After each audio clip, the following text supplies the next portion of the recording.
Weeks after the crucifixion, the followers of Jesus were hiding behind locked doors. They were paralyzed by grief, keeping a low profile in a city that had just executed their leader. That silence ended when a roaring tempest of wind and descending fire swept through the room. It ignited a boldness in these men and women that they had never shown before. Jesus had already risen from the dead and secured his victory. He could have sent this power the moment the stone rolled away. Yet he strictly commanded them to stay in Jerusalem and wait for this specific day. The timing of this arrival was calculated with precision, locking into a sequence of events established centuries earlier. The book of Acts records that there were exactly 120 believers gathered in that upper room when the wind began to blow.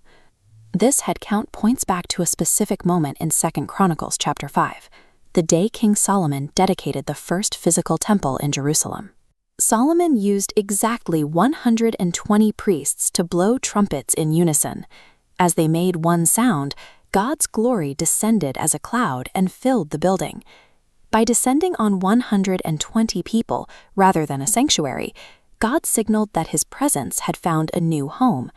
He was no longer dwelling in a house made of stone, but in a temple made of people. This happened during Shavuot, when Moses received the 10 Commandments at Mount Sinai. Due to rebellion, exactly 3,000 died that day. Fast forward to this new Pentecost. As the Spirit falls on the believers, Peter preaches to the crowds in Jerusalem. The result is a total reversal. Exactly 3,000 souls are saved and baptized in a single day. The math highlights a hard truth of the ancient law. The written letter exposes sin and carries the weight of death, but the Spirit brings the power of life. During this harvest festival, the high priest was required to present an offering of 2 baked loaves of wheat bread. Unlike Passover bread, these had to be baked with yeast, which in the biblical narrative is a consistent symbol for sin and imperfection. Most offerings were for Israel alone, but these 2 separate loaves represented the 2 groups God was now fusing into one church, Jews and Gentiles. By accepting the leaven in the offering, God signaled that he was welcoming imperfect, sinful people into his kingdom through grace. The most startling part of this scene was the sound of the disciples speaking in foreign, unlearned languages to the travelers in the street. This traces back to the Tower of Babel in Genesis. There, humanity tried to build their way to heaven in an act of pride, so God confused their speech and scattered them into different nations. At Pentecost, God used those same diverse languages to do the opposite. Instead of creating confusion to scatter people, he used many tongues to bring clarity and gather them together. The miracle of tongues was the divine undoing of the curse of Babel, using what once divided humanity to announce a new unity.